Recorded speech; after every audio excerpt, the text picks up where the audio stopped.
Hello दोस्तों, नमस्कार। तो हम लोग आज देखने जा रहे हैं वर्ल्ड प्रेशर बेल्ट। ठीक है, तो हम लोगों ने क्या क्या पढ़ लिया है।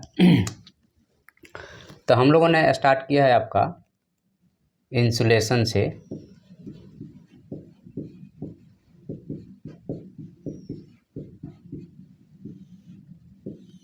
ठीक है, हम लोगों ने स्टार्ट किया है आपका इंसुलेशन।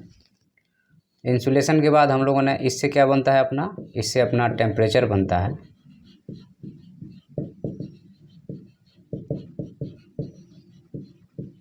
इंसुलेशन को हम लोग हिंदी में सूर्य तप बोलते हैं। और यह हो गया आपका तापमान। और टेम्परेचर से क्या हुआ कि प्रेशर का फॉर्मेशन हुआ।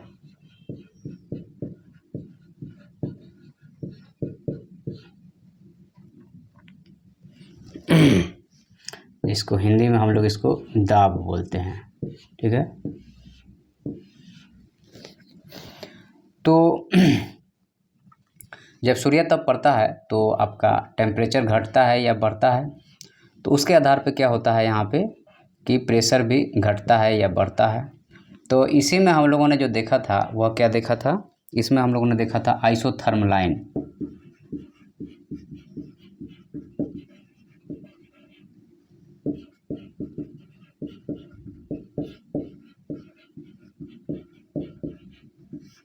समताप रेखा। और इसमें हम लोगों ने क्या देखा था, आइसोबार लाइंस, या इसको हम लोग बोलते हैं हिंदी में समदाब रेखा। ओके, जब प्रेशर डिफरेंस होगा तो क्या होगा, हमने आपको बताया है कि विंड या हवा का फॉर्मेशन हो जाएगा। हवा क्यों फॉर्मेशन होगा, क्योंकि प्रेशर जहाँ पे ज़्यादा होगा और प्रेशर जहाँ पे कम होगा, तो कम होगा प्रेशर तो हवा ऊपर उठेगी और यहाँ की हवा जो है सो यहाँ मूव करेगी। और जब हवा मूव करेगी तो ये हवा हो गया।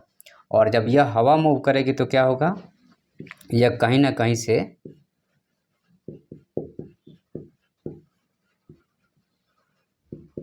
रिलेटिव ह्यूमिडिटी घटेगा या बढ़ेगा।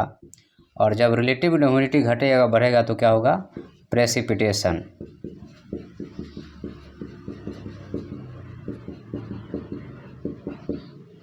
या वर्षा। यहाँ पे आर्द्रता इसको बोलते हैं। तो अब समझना आपको क्या है, यहाँ पे मेन बात जो है उसको समझना पड़ेगा कि ये सब क्या चल रहा है। सबसे ज़्यादा ड्राइविंग फैक्टर कौन है यहाँ पे, तो ड्राइविंग फैक्टर आपका जो है यहाँ पे सन है। सन से जो ऊर्जा आ रही है पृथ्वी पे, उससे ये सारे चेंजेज हो रहे हैं। तो हम लोगों ने इसको कर लिया है, इसको कर लिया है, इसमें हम लोग चल रहे हैं। तो आज हम लोग जो पढ़ने जा रहे हैं आपका, यह होगा आपका वर्ल्ड प्रेशर बेल्ट। ठीक है,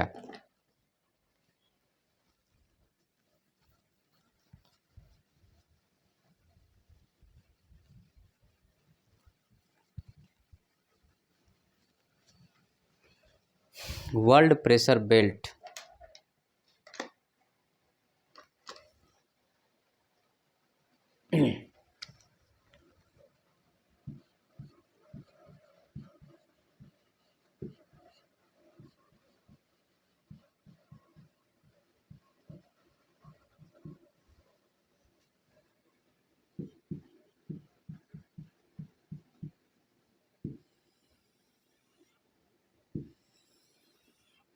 वर्ल्ड प्रेशर बेल्ट या विश्व वायु दाब पेटी।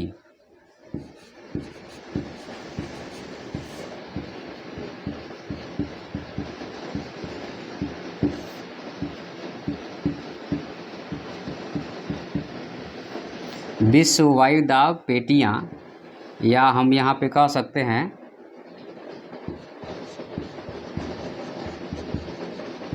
डिस्ट्रीब्यूशन ऑफ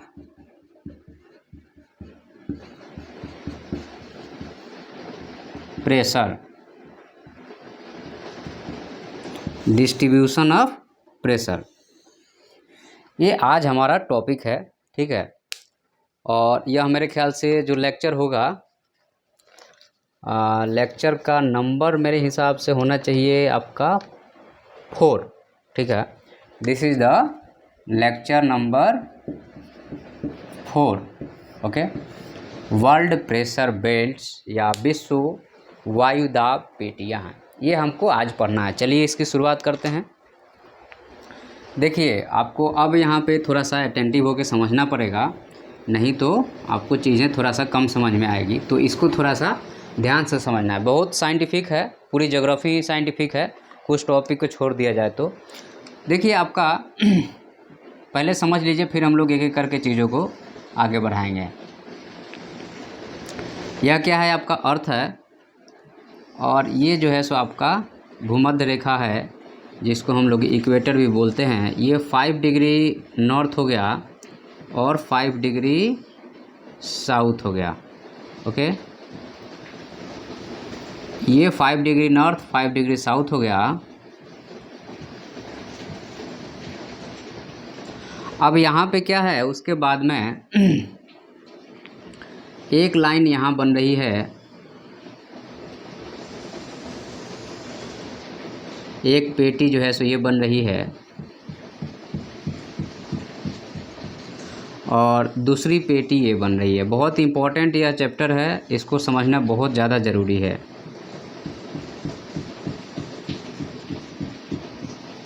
एक पेटी आपकी यहाँ बनेगी,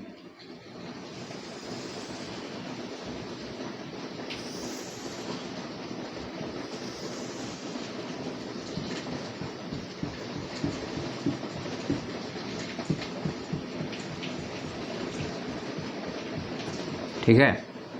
तो इसको हम लोग बोलते हैं 30 से लेकर के 35 डिग्री नॉर्थ, और यहाँ 60 से लेकर के एक तरह से कहा जाए तो 65 नॉर्थ हो गया, और यहाँ पे हो गया आपका 30 से लेकर के 35 डिग्री नॉर्थ हो गया, और 60 से लेकर के 65 डिग्री नॉर्थ हो गया, ठीक है।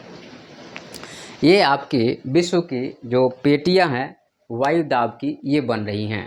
अब ये कैसे बन रही हैं, क्यों बन रही हैं, इसके पीछे का रीज़न क्या है, उसको हम लोग समझेंगे। और यहाँ पे आपका हो गया 90 डिग्री नॉर्थ पोल, और यहाँ पे हो गया 90 डिग्री साउथ पोल। बहुत ध्यान से समझिएगा, बहुत मज़ेदार टॉपिक है, बिल्कुल आपको यहाँ पे चीज़ें छूटेगी नहीं, बहुत आराम से इसको हम लोग डील करेंगे। लेकिन थोड़ा सा आपको धीरज रख करके और चीज़ों को समझना पड़ेगा, नहीं तो मामला हाथ से यहाँ पे निकल जाएगा। चलिए शुरुआत करते हैं इसकी। अब देखिए क्या है कि यह एक लाइन है 23 1/2 नॉर्थ हो गया, और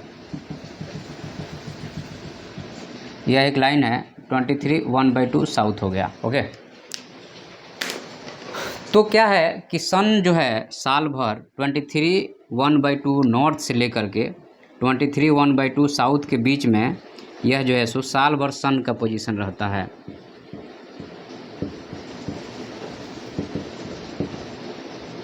साल भर सन का पोजीशन जो है सो ऐसे ही चलते रहता है। लेकिन हम लोग यहाँ पे चूँकि वर्ल्ड प्रेशर बेल्ट पढ़ रहे हैं, तो हम लोग यहाँ, मैं आपको कंफ्यूज नहीं करना चाहता हूँ, इसलिए मैं क्या बोलूँगा कि सन जो है सो अभी कहाँ पे है, तो 0 डिग्री पे है। कहाँ पे है, सन जो है सो यहाँ पे है, यहाँ पे सूरज की पोजीशन अभी क्या है, ये है, सूरज का पोजीशन यहाँ पे है। तो जब सन का पोजीशन यहाँ पे होगा तो क्या होगा, सन का पोजीशन जब यहाँ पे होगा तो यहाँ पे तेज़ लाइट पड़ेगा, 90 डिग्री की एनर्जी, 90 डिग्री की लाइट आके पड़ेगी। जब 90 डिग्री की लाइट आके पड़ेगी तो हम आपको बोले थे उस दिन कन्वेक्शन करंट,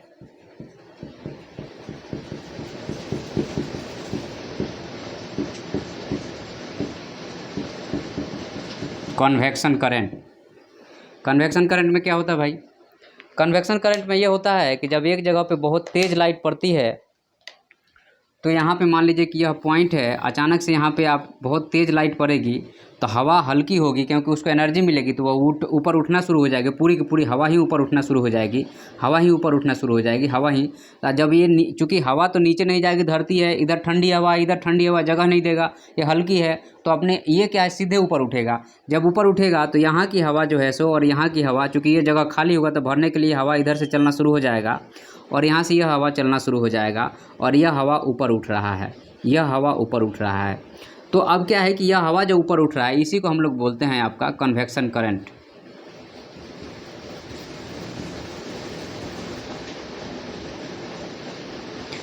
ठीक है, यही जो है सो आपका क्या है, यह हवा जो ऊपर उठ रहा है कन्वेक्शन करंट कहते हैं इसको। तो अब यह हवा जो ऊपर उठा है तो ये कहाँ से उठा है, सन का पोजीशन यहाँ पे है तो ये हवा यहाँ से उठा, ये हवा कहाँ से उठा, यहाँ से उठा। जब यह हवा यहाँ से उठेगा तो ये मैक्सिमम एक हाइट तक जाएगा जिसको हम लोग बोलते हैं, इसको हम लोग मान लो कि 12 किलोमीटर तक गया, सपोज डैट।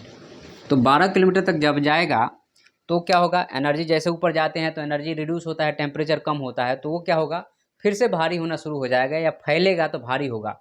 तो चूंकि नीचे से तो ये लगातार, ये चूंकि यहाँ लगातार यहाँ टेम्परेचर, यहाँ सन डायरेक्टली टेम्परेचर मार रहा है, टेम्परेचर मार रहा है, तो हवा तो लगातार उठ रही है, ये हवा इधर से आ रही उठ रही है, इधर से आ रही उठ रही है, इधर से आ रही। तो मान लीजिए यहाँ पे यह हवा जब एनर्जी को खो देगा और फिर से नीचे आने की कोशिश करेगा तो आएगा नहीं, आएगा, क्योंकि ऑलरेडी नीचे से ये धक्का लगा रहा है। बोलेगा भाई ये काम करो, क्योंकि यह हवा तो लगातार जो है सो ऊपर उठ रहा है और आप नीचे नहीं आ सकते हो क्योंकि मैं तो आ रहा हूँ, आप कहीं और जाओ। तो ये हवा क्या करेगी कि 12 किलोमीटर, जिसको हम लोग ट्रोपोपॉज बोलते हैं, यहाँ से यह हवा क्या होगा कि ये ऊपर तो अब जा नहीं पाएगा क्योंकि उसके पास एनर्जी ही नहीं बचा है, तो वो क्या करेगा, इधर मुड़ना शुरू हो जाएगा और फिर जो है सो यहाँ पे मुड़ना शुरू हो जाएगा। मतलब ये हवा 12 किलोमीटर तक आई और एक हवा ऊपर ऐसे हो गया। आप समझना बात को, ये हवा जो है सो कुछ यहाँ से ये ऐसे उठ के आए और सॉरी, यह हवा जो है कैसे उठ के आई, ये हवा यहाँ से ऐसे उठ के आई और ये नीचे नहीं जा सकती क्योंकि लगातार ये हवा ठेल रही है इसको, तो ये ऐसे हो जाएगी। ये जो है सो एक हवा इधर और एक हवा इधर। अब एक हवा इधर जा रही है और एक हवा इधर जा रही है और लगातार यहाँ पे सन है, लगातार इसको ढकेल रहा है, लगातार इसको ढकेल रहा है, लगातार ये हवा आगे बढ़ रही है। तो ये हवा क्या होगी, कहीं ना कहीं जब जाके ये उतरेगी भाई, ये हवा कहीं ना कहीं तो उतरने की कोशिश करेगी, तभी तो ये लगातार मान लीजिए कि ऐसा बनेगा। तो अब यह हवा जो है यहाँ से उठी है, तो ये हवा मान लो कि हम ऐसे बताएं आपको, इसको थोड़ा सा मिटाना पड़ेगा, आपको समझा देते हैं, फिर हम सब चीज़ लिखवा देंगे, आपको घबराने की ज़रूरत नहीं है। तो अब ये हवा जो है सो यहाँ से मैं मानता हूँ कि ऐसे उठी है, तो ये है कि ये कहीं ना कहीं तो जाएगी, तो ये हवा जो है सो आपको यहाँ पे गई, ये आसमान में ऊपर से जा रही है, ये हवा जो है सो ऐसे जा रही है, तो ये हवा आ करके यहाँ पे 30 और 35 पे उतरना शुरू हो जाएगी। तो जब 30 और 35 पे उतरेगी और ये हवा उठ रही है लगातार जो है, अब मैं एक तरह से कहें तो आपका ये हो गया आपका 0 डिग्री और इधर हो गया 30 से 35 साउथ हो गया और इधर हो गया 30 से 35 साउथ नॉर्थ हो गया। अब ये हवा यहाँ से ऊपर उठी है, ऐसे हुई है, तो यहाँ पे उतरना शुरू हो जाएगी। मतलब ये हवा कुछ ऐसे जा रही है, सपोज डेट मैं एक अनुमानता है आपको बता रहा हूँ कि ये हवा ऊपर जाके और 30-35 पे उतरी, तो जहाँ से उठी है हवा यहाँ पे क्या होगा, लो प्रेशर बेल्ट, ठीक है, या इसको कहते हैं हम लोग इक्वेटोरियल लो प्रेशर बेल्ट। तो ये वाला जो पॉइंट है यह क्या है, इक्वेटोरियल लो प्रेशर बेल्ट, ठीक है, इक्वेटोरियल या भूमध्य, या हम लोग कह सकते हैं कि जो है सो यह लो प्रेशर बेल्ट जो है सो कहाँ पे बन रहा है, यहाँ पे बन रहा है, कहाँ पे, 0 डिग्री पे। अब ये हवा क्या है कि उठी है, तो ये चूँकि ये उठी क्यों है, क्योंकि ये थर्मल है, क्योंकि सूरज ने इस पर लाइट मारा है, सूरज ने लाइट मारा है तो ये हवा निकली है, ऊपर गई है। एक हवा जा करके 30-35 पे गिर रही है और दूसरा साउथ में 30-35 पे गिर रही है, तो ये दो हवाएं जो है सो 30-35 पे दोनों साइड से गिर रही हैं। जब दो हवाएं 30-35 पे गिरेंगी तो यहाँ पे जो बनेगा 30-35 पे क्या बनेगा, हाई प्रेशर बेल्ट। अब HP लिख देते हैं और यहाँ पे बन गया हाई प्रेशर बेल्ट। अब ये दो हवाएं जो है सो आपका दो तरह से, एक तो यहाँ पे लो प्रेशर बेल्ट बना क्योंकि ये लगातार हवाएं ऊपर जा रही हैं, तो यहाँ पे जगह आ रही है, बाजू की हवाएं आ रही हैं, और यहाँ पे क्या है, हाई प्रेशर बेल्ट बना। अब हम आपको एक चीज़ बताएं, यहाँ पे डायग्रामिक रिप्रेजेंटेशन हो तो ये हवा हमारी कुछ ऐसे उठ रही है, ये हवा हमारी कुछ ऐसे उठ रही है, ठीक है। ये हवा जब कुछ ऐसे उठेगी तो इसके बाद ये हवा इधर मुड़ गई और यह हवा इधर मुड़ गई, और जब ये उठी है तो यहाँ की हवा जो है सो ऐसे मूव करके इस पोजीशन पे आने की कोशिश करेगी, और यहाँ की हवा जो है सो इस पोजीशन पे आने की कोशिश करेगी।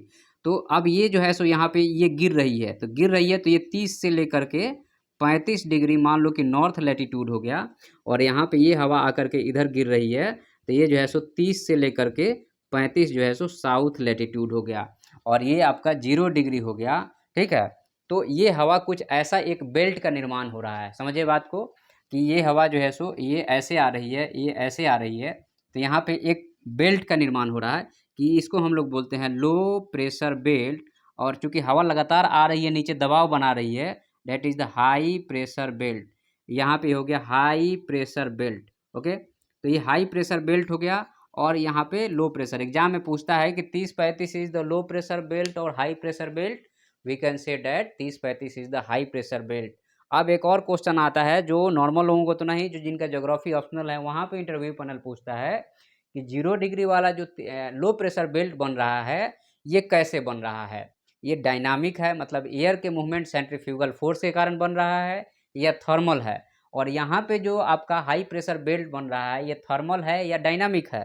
तो हम लोग कहेंगे कि 0 डिग्री वाला चूँकि ड्राइविंग फोर्स क्या है, तो ड्राइविंग फोर्स सूरज है, सन की एनर्जी है, थर्मल है। तो हम लोग बोलेंगे कि ये थर्मल है और यह डायनामिक है। अब यहाँ पे चूँकि जब एयर उतरी, समझना बात को, बहुत इंपॉर्टेंट चीज़ बता रहा हूँ। एक यहाँ पे ये देखिए, एक सिंपल लाइन डायग्राम बताऊँगा और एक नॉर्मल दूसरे वाला डायग्राम बताऊँगा।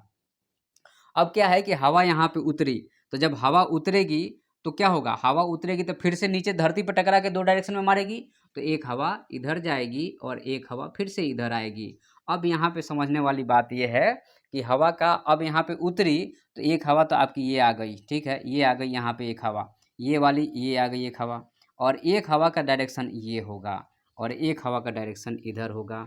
तो ये जो है सो मान लो कि यहाँ पे ये कितना है, 60 से 65 डिग्री ये नॉर्थ हो गया, और ये हम 90 डिग्री बना दे रहे हैं, नॉर्थ हो गया ये, और यहाँ पे हो गया आपका 60 से 65 डिग्री नॉर्थ हो गया, और यहाँ पे ये हो गया 90 डिग्री, सॉरी साउथ हो गया यह, और ये 90 डिग्री साउथ हो गया। मेरे हिसाब से आपको देख रहा होगा या समझ में आ रही होगी, हाँ ठीक है।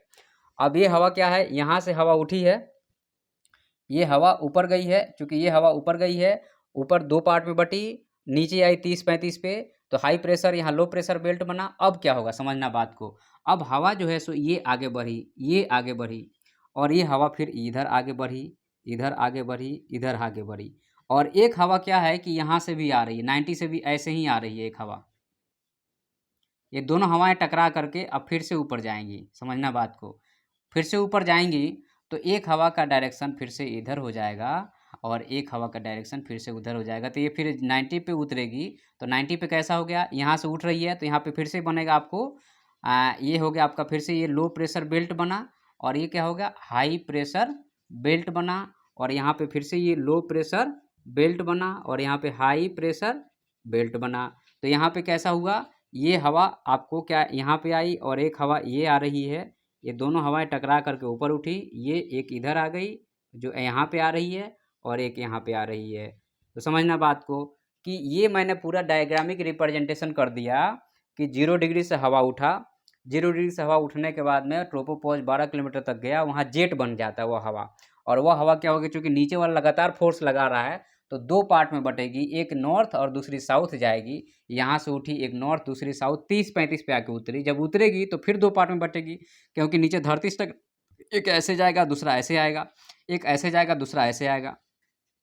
और फिर क्या होगा कि यहाँ पे चूँकि 90 से ये हवा आ रही है, यहाँ से ये उठी, यहाँ से भी हवा उठी तो एक ऐसे चली गई और दूसरा यहाँ ऐसे आ गई, और यहाँ से भी 30-35 से फिर हवा चूँकि यहाँ से उतर रही है नीचे गई, तो एक इधर चली गई, एक इधर चली गई, जब 60-65 पे आएगी और यहाँ 90 वाली जब दोनों हवा आके टकराएगी, ठीक है, तो यहाँ से फिर से हवा से 60-65 से उठेगी, तो एक नीचे जा रही है, एक ऊपर जा रही है। तो ये वर्ल्ड का टोटल प्रेशर बेल्ट हो गया। अब आपसे पूछा जाए कि बताइए भाई कि 0 डिग्री पे कौन सा प्रेशर बेल्ट होगा, तो 0 डिग्री पर लो प्रेशर बेल्ट होगा। उसके बाद में 30-35 पे कौन सा प्रेशर बेल्ट होगा, तो हाई प्रेशर बेल्ट होगा। फिर 60-65 पे कौन सा बेल्ट होगा, लो प्रेशर बेल्ट होगा। और 90 पे कौन सा बेल्ट होगा, हाई प्रेशर बेल्ट होगा। अब यहाँ से पूछा जाएगा कि इसमें सेंट्रीफ्यूगल फोर्स वाला कौन सा काम करता है, तो ये हो गया आपका, ये थर्मल है, ये थर्मल है और ये वाला थर्मल है, ठीक है। और यहाँ पे सेंट्रीफ्यूगल फोर्स हो गया और यहाँ पे सेंट्रीफ्यूगल फोर्स हो गया। यहाँ पे है आपका ये आपका 30-35 वाला सेंट्रीफ्यूगल फोर्स हो गया, सेंट्रीफ्यूगल फोर्स हो गया और थर्मल हो गया। थर्मल हम कहने का मतलब कि ड्राइविंग फोर्स क्या है भाई। अब आप बोलोगे कि भाई यहाँ यहाँ पे कहाँ से थर्मल आप बता रहे हैं साहब, यहाँ तो एकदम जो है सो ये है, मतलब कि 90 डिग्री है, यहाँ तो पोल है, यहाँ तो ठंडा है, यहाँ थर्मल क्यों हो गया, यहाँ तो सेंट्रीफ्यूगल फोर्स बताना चाहिए आपको। तो मैं इसलिए बोल रहा हूँ यहाँ पे थर्मल है, क्योंकि अगर यहाँ आग लगा दोगे तो ये हवाएं ऊपर उठना शुरू हो जाएंगी, ठीक है। और यहाँ पे चूंकि इतना सेंट्रीफ्यूगल फोर्स रहता है कि इन दो हवाओं के टकराहट को वो ऊपर उठा देता है। तो ये जो है सो आपका, इसको बोला जाएगा कि थर्मल है और इसको बोला जाएगा सेंट्रीफ्यूगल फोर्स के कारण है। यहाँ पे टेम्परेचर काम नहीं करता है, यहाँ पे सेंट्रीफ्यूगल फोर्स काम करता है, लेकिन यहाँ पे ड्राइविंग फैक्टर क्या है, तो टेम्परेचर है। अब यहाँ पे एक और चीज़ आता है, ये तो आपने बता दिया साहब कि कहाँ पे क्या होगा। अब हमें ये बता दीजिए कि विंड का डायरेक्शन क्या होगा, विंड की, हवा की डायरेक्शन क्या होगी। तो हवा की डायरेक्शन क्या होगी ये भी हम लोग एक बार समझ लेते हैं। तो आपका यह जो है आपका, यह आपका अर्थ है, ठीक है। तो यहाँ पे कुछ चीज़ें हैं जिसको आपको समझना पड़ेगा, बहुत ज़्यादा ज़रूरी है, नहीं तो मामला गड़बड़ हो जाएगा। ये 0 डिग्री हो गया, ये आपका 30 से 35 डिग्री नॉर्थ हो गया, और ये हो गया आपका 60 से 65 डिग्री नॉर्थ हो गया, ये 90 डिग्री नॉर्थ हो गया, ये हो गया आपको 30 से 35 डिग्री साउथ हो गया, और ये हो गया 60 से 65 डिग्री साउथ हो गया, और ये आपका 90 डिग्री साउथ हो गया। अब आप बता दीजिए साहब कि हवा की डायरेक्शन क्या होगी, वो भी हम समझ लें आप। देखिए भाई, अभी आपको कुछ नहीं लिखना है, अभी समझना है, क्योंकि समझना इसमें बहुत ज़्यादा ज़रूरी है, नहीं तो बहुत सारे लोग इसमें कंफ्यूज रहते हैं और उसके कारण जैसे आपको मार्क्स नहीं आते। तो एकदम क्लियर कट होना चाहिए थ्योरी कंसेप्ट हर चीज़, क्योंकि लिखवाऊंगा मैं, ये लंबा चलेगा, 1-1.5 घंटे का मेरे हिसाब से ये लेक्चर जाएगा, क्योंकि इसमें बहुत कुछ समझाना अभी बाकी है। तो देखिए, हवा आपकी यहाँ से उठी है और यहाँ पर उतरी है। तो एक चीज़ मैं आपको बता देता हूँ कि जहाँ पर हवा उठती है, समझना बात को, जहाँ पे हवाएं आके टकराती हैं, ठीक है, जहाँ हवाएं आके टकराएंगी तो यहाँ पे चक्रवात बनेगा। जहाँ हवा आके टकरा रही है वहाँ चक्रवात बना, जिसको हम लोग साइक्लोन बोलते हैं। और जहाँ पे हवा जो है सो दो हवाएं आकर के गिर रही हैं, टकरा नहीं रही हैं, डिवाइड हो रही हैं, ठीक है, ये हो रही हैं, तो यहाँ पे आपका एंटी साइक्लोन बनेगा। तो मान लीजिए कि हवा में नीचे, मान लीजिए यहाँ पे हम बोलें 0 डिग्री पे अगर हम कहें कि दो हवा आके नीचे टकरा रही है तो यहाँ चक्रवात बन रहा है, लेकिन 0 डिग्री पे तो कभी चक्रवात बनता नहीं है, यहाँ पे तो कुछ और बनता है, तो उसको हम बाद में बात करेंगे, उसका थोड़ा सा इंतजार कर लो आप। ये दो हवाएं आके टकराई तो मान लो यहाँ पे चक्रवात बना, तो ऊपर गया तो प्रति चक्रवात बनेगा, और यहाँ पे दो हवाएं आके, चूंकि ये कुछ ऐसा बन रहा है ना, ये जो है सो कुछ ऐसा आया और ये फिर ऐसे उठ रहा है, ठीक है, और फिर जो है सो आपका एक ऐसा जा रहा है और एक ऐसा आ रहा है, और फिर जो है सो यहाँ पे ये कुछ ऐसे गया, ये ऐसे गया, और ये ऐसे गया, ये ऐसे गया, और ये ऐसे गया। तो समझना, दो हवाएं टकराई तो नीचे चक्रवात बना, तो ऊपर एंटी साइक्लोन बनेगा। फिर जो है सो यहाँ पे दो हवाएं टकराई तो यहाँ चक्रवात बना, तो नीचे प्रति चक्रवात बनेगा, और फिर यहाँ दो हवाएं टकराई तो यहाँ चक्रवात बना, तो यहाँ पे एंटी साइक्लोन बनेगा। तो कहीं चक्रवात बन रहा है तो उसका अगेंस्ट में कहीं प्रति चक्रवात बन रहा होगा, ये चीज़ को ध्यान रख लेना, नहीं तो मामला गड़बड़ हो जाएगा। अब हम क्या बता रहे थे, हवाओं का डायरेक्शन बता रहे थे। अब देखिए भाई क्या होगा, बात ऐसी है कि कोई चीज़ है, मान लीजिए इसको हम घुमा रहे हैं, ऐसे घुमा रहे हैं, ठीक है, घुमा रहे हैं इसको, तो घुमा रहे हैं तो अर्थ तो पूरी घूम रही है, अर्थ तो वेस्ट से ईस्ट में तेज़ी से घूम रही है। अब हवा यहाँ पे 30-35 पे, चूंकि 0 से हवा उठी और 30-35 पे हवा उतर रही है। जब 30-35 पे हवा उतरेगी तो क्या होगा कि यह हवा तो सीधे चाहेगी ना कि हम यहाँ पे आ जाएं भाई, ये चाहेगी हम यहाँ पे आ जाएं, ठीक है, लेकिन यह पॉइंट कैसे घूम रहा है, हमारा अर्थ का डायरेक्शन जो है सो कुछ ऐसा है, वेस्ट से ईस्ट के साइड अर्थ मूव कर रहा है। तो ये इस पॉइंट की, चूंकि 0 डिग्री पे सेंट्रीफ्यूगल फोर्स सबसे ज़्यादा है, इसकी रेडियस ज़्यादा है, वो भी हम अभी बता देंगे, सबसे ज़्यादा है। तो क्या होगा, बात ऐसी होगी कि मान लो कि इसको यहाँ पे, इस हवा को यहाँ पे स्ट्राइक करना था, लेकिन क्या होगा कि ये जो है पॉइंट आगे निकल जाएगा, तो आपकी हवा की डायरेक्शन जो होगी वह बदल जाएगी, यह पॉइंट आगे निकल जाएगा और हवा की डायरेक्शन क्या होगी आपकी, बदल जाएगी। तो हवा की डायरेक्शन जब बदलेगी तो क्या होगा, यह इसको आना तो यहाँ था लेकिन ये आगे पॉइंट बढ़ गया है, तो ये कुछ ऐसे हो जाएगा। तो ये हवा की डायरेक्शन ये हो गई, हवा की डायरेक्शन ये हो गई। अब यहाँ पे जो इधर जाने वाली हवा थी ये कुछ ऐसी थी, तो इसकी स्पीड ज़्यादा है और इसकी स्पीड कम है। तो जब इसकी स्पीड कम है और इसकी स्पीड तेज़ है, तो चूंकि यह पॉइंट जो है सो जाना तो चाहेगा यहाँ, लेकिन यह पॉइंट यहाँ निकल जाएगा। ठीक है, यह पॉइंट यहाँ निकल जाएगा, यह पॉइंट यहाँ निकल जाएगा, ये कुछ ऐसा हो गया। समझना बात को भाई। तो ऐसे ही आगे पीछे कर दो, ऐसे ही इधर हो गया। ठीक है, तो ये हमारी हवा की डायरेक्शन। अब यहाँ पे भी वैसे ही कुछ होगा, तो यहाँ पे हवा की डायरेक्शन जो होगी ये कुछ ऐसी होगी। ठीक है, ये कुछ ऐसी होगी।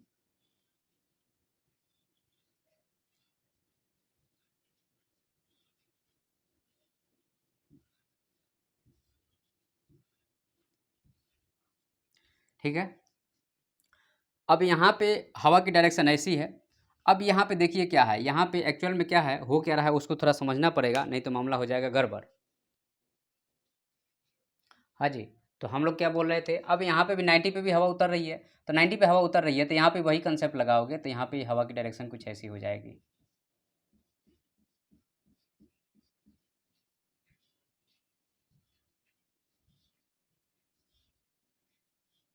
ठीक है, तो अब एक चीज़ बताओ यहाँ पे कि यहाँ पे क्या बनेगा, यहाँ पे साइक्लोन बनेगा। दो हवा टकराई ना भाई, साइक्लोन या चक्रवात बनेगा। यहाँ पे साइक्लोन या चक्रवात बनेगा। ठीक है, और यहाँ पे इस पॉइंट पे क्या बनेगा, प्रति साइक्लोन या एंटी साइक्लोन बनेगा। दो हवाएं टकरा के टूट रही हैं ना, तो इसको प्रति चक्रवात बोलेंगे हम लोग। ठीक है, यहाँ पे क्या बनेगा, यहाँ पे एक्चुअल में क्या है कि एक्चुअल में यहाँ चक्रवात नहीं बनेगा, कुछ और बनेगा, लेकिन हम समझाने के लिए चक्रवात लिख रहे हैं। यहाँ पे क्या बनेगा आपका, यहाँ पे आपको प्रति चक्रवात बनेगा, और यहाँ पे क्या बनेगा, यहाँ पे चक्रवात बनेगा। ठीक है, तो ये मैंने आपको पूरा समझा दिया चीज़ों को, हवा की डायरेक्शन बता दिया। ये जो है सो आपका पूरा डायग्रामिक रिप्रेजेंटेशन है कि एक्चुअल में चल क्या रहा है। ठीक है, अब यहाँ पे आपको एक चीज़ और समझना है कि इस विंड का नाम क्या होगा, ये सारे जो विंड फ्लो हो रहे हैं इनका नाम क्या होगा। तो इन विंड को, चाहे इस विंड को ले लो और चाहे इस विंड को ले लो, ठीक है, इन दोनों विंडो को हम लोग बोलते हैं ट्रेड विंड। इन दोनों हवाओं को हम लोग बोलते हैं, जो इस डायरेक्शन में ये वाली जो दोनों विंड है इसको हम लोग बोलते हैं ट्रेड विंड या व्यापारिक पवन। ट्रेड विंड या व्यापारिक पवन। ये देखो, ये वाला जो है इस विंड को हम लोग, चूंकि वेस्ट के फ्लो है, वेस्टर्लीज, और ये पोल से आला, इसे हम लोग बोलते हैं पोलर। अब यहाँ पे 3 सेल का निर्माण हो रहा है। अब ये समझने वाली बात है, देखना आप 0 डिग्री से यहाँ के बीच में एक ये सेल का निर्माण हो रहा है, यहाँ पे एक सेल बन रहा है, एक यहाँ पे सेल बन रहा है। मतलब अगर नॉर्थ साइड में जाते हैं तो एक ये सेल बन रहा है, एक ये चक्र बन रहा है, इसको हम लोग बोलते हैं ट्रॉपिकल सेल या हेडली सेल।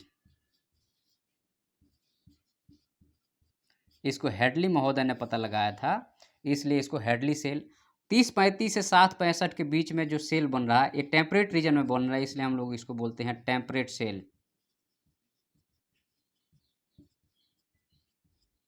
और चूंकि 60-65 से 90 के बीच में जो बन रहा है इसको हम लोग बोलते हैं पोलर सेल। ठीक है, ये 3 सेल बन रहा है, हेडली सेल बन रहा है, टेम्परेट सेल बन रहा है, ट्रॉपिकल सेल बन रहा है। ठीक है, सन का पोजीशन कहाँ पे है, याद रखना, ये 3 सेल तब बन रहे हैं जब सन का पोजीशन तुम्हारा 0 डिग्री के आसपास है। अगर सन का पोजीशन चेंज करेगा तो सारा चीज़ चेंज करेगा, जिसको हम लोग शिफ्टिंग ऑफ प्रेशर बेल्ट में पढ़ेंगे। तो मैंने आपको बहुत ही क्लियर कट, बहुत ही शुद्ध शब्द में लिखवाया है, समझाया है। अब नेक्स्ट, चूँकि ये लेक्चर बहुत बड़ा हो जाएगा, हम बहुत बड़ा लेक्चर रखना नहीं चाहते हैं, तो हम ये चाह रहे हैं कि इसको यहीं पे इसको एंड किया जाए, और दूसरा एक और लेक्चर में हम लोग क्या करेंगे कि इसको बाकायदा लिखेंगे और एक एक पॉइंट को समझेंगे, क्योंकि यह बहुत ज़्यादा इंपॉर्टेंट है। अगर कोई क्लाइमेटोलॉजी समझना चाहता है, मानसून को समझना चाहता है, और इस पॉइंट को अगर वो नहीं समझ पा रहा है तो उसको नहीं बनेगा। दूसरा चीज़, एग्जाम में कहाँ पे लो प्रेशर बन रहा है, कहाँ पे हाई प्रेशर बन रहा है, कहाँ पे साइक्लोन बनेगा, कहाँ एंटी साइक्लोन बनेगा, ये सारी चीज़ें कौन कौन सा सेल कहाँ बन रही है इसको समझना है, क्योंकि यहाँ पे हेडली सेल तो यहाँ पे हेडली सेल बनेगा, यहाँ टेम्परेट, यहाँ ट्रॉपिकल सेल बनेगा। तो ये हर चीज़ को हमें समझना पड़ेगा और बहुत ही अच्छे तरीके से। आप लोगों से निवेदन है कि सब्सक्राइब कीजिए, रेगुलर वॉच कीजिए, अपने दोस्तों में शेयर कीजिए, जो गरीब बच्चे हैं उनको भी बताइए, क्योंकि नॉलेज एक जगह अस्थिर नहीं रहना चाहिए, सबके पास जाना चाहिए। और ज्योग्राफी ऑप्शनल जो है हम आपको मास्टर बना के छोड़ेंगे अगर आप हमारे साथ कंप्लीट रहते हैं तो, क्योंकि हमारी 5 साल की एक्सपीरियंस है जिसका आप लोग मज़ा लीजिए। चलिए हम लोग इसको यहाँ पे एंड कर रहे हैं और फिर फॉर्मल हम लोग स्टडी को चालू करेंगे। अभी मैंने आपको समझाया है बस।